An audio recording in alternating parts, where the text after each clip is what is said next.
truly do not know if it is winter or spring outside based on the weather, but I do know that we are way past due in giving you a report on all of the things going on here at Lighthouse for Life, to include the 1,000 people that we have already been able to provide critical training and information to, and are hearing the testimonies of how that is helping them to be able to identify and protect those that they love.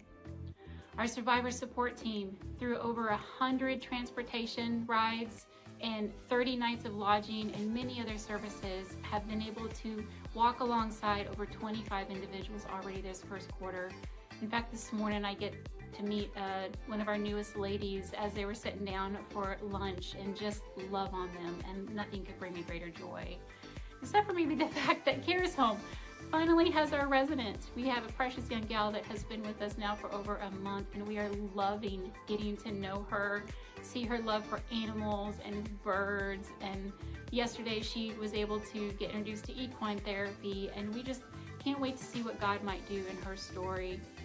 As we also start to anticipate, is it time to bring in our second individual? So thank you for your prayers for our Cares Home team.